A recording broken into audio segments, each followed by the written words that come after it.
जब से ये मुल्क वजूद में आया है, सिंध को लूटा जा रहा है, सिंध के वसाइल को लूटा जा रहा है, सिंध की ज़मीनों को लूटा जा रहा है, सिंध के जजीरों को लूटा जा रहा है, सिंध के तेल और गैस को लूटा जा रहा है। और अभी हमारा जो हक सच बोलने वाले सहाफ़ी है, नसरुल्लाह गडानी और बहुत सारे ऐसे सहाफ़ी है जिनको डरा धमकाते थे और उनको शहीद किया गया है।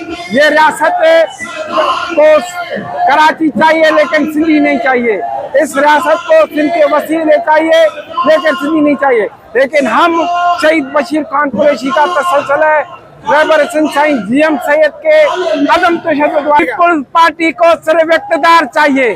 पीपुल्स पार्टी ये तय करके आई है, जरदारी ये तय करके आया है कि मुझे सदर बनाओ, सिंध को भींग करो, सिंध के वसाइल ले लो।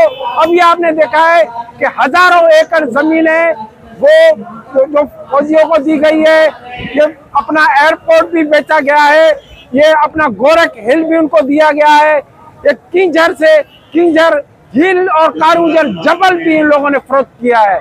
हम ये कहते हैं कि ये सिंध के वसाइल है, हम उसके मालिक हैं, हम उसके वारिस हैं। हम पीपुल्स पार्टी को ये मुतमना करना चाहते हैं कि बाज आ जाओ, हमारे वसाइल को नीलाम करने से बाज आ जाओ।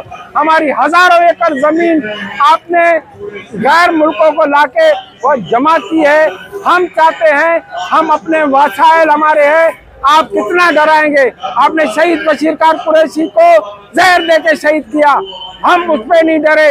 आपने मकसूद खान कुरैशी को कोयला बना के उसकी लाश को जला के दिए, हम नहीं डरे। आज भी हम मैदान अमल में हैं, आज भी हम जदोजहद में हैं। हम सिंध की खातिर, हम सिंध के एक